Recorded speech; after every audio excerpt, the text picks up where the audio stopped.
Greek language అనగానే చాలా మంది ఒక కష్టమైన, ఇప్పుడు ప్రపంచంలో అందుబాటులో ఉన్న మీరు ఏ సైన్స్ అయినా మీరు భూమి ఎలా యుగాంతం జరగబోతుంది అన్న విషయాలు ఏ గ్రంథం చెప్పదు. ఎందుకు ఇన్ని డినామినేషన్స్ ఉన్నాయండి? చాలా మంది నాకు ప్రశ్న వేస్తూ ఉంటారు. దర్శించగలిగేలాగా ఆ ప్రదేశాలు ఉన్నాయి. లేఖనాన్ని సరిగ్గా అర్థం చేసుకోవడానికి ఈ థియాలజీ, సిస్టమాటిక్ థియాలజీ.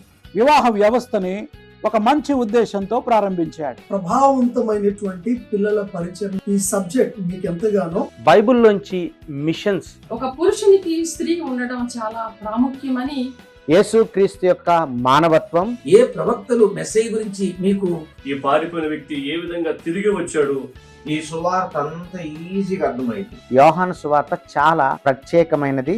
పరిశుద్ధాత్మ శక్తి ద్వారా చేయగలిగారు. నీతిమంతులు వారిని తీర్చిన తర్వాత కొరింథీ ప్రాంతమును దర్శించి క్రైస్తవ విశ్వాసం ఒక చెరసాలలో బంధించబడినప్పుడు ఈ 4 పత్రికలు రాసినట్లుగా పత్రిక మనకు అర్థం కాదంట. ఇది ప్రీచింగ్ కాదు, టీచింగ్స్.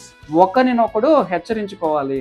యాకోబును గూర్చి పేతురు జీవితాన్ని సులభ పద్ధతిలో తప్పుడు బోధలోకి వెళ్ళకూడదు. ఎక్కడ కనిపిస్తుంది అంటే ప్రకటన గ్రంథంలోనే మనకు కనిపిస్తా ఉంటుంది. ఒకటి పరలోకము, రెండవది నరకం.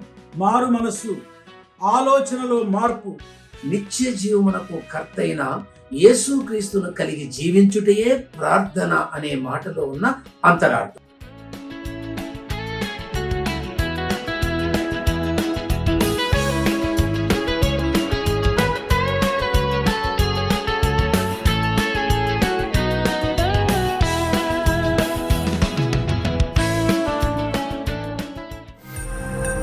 tinsonbible.ai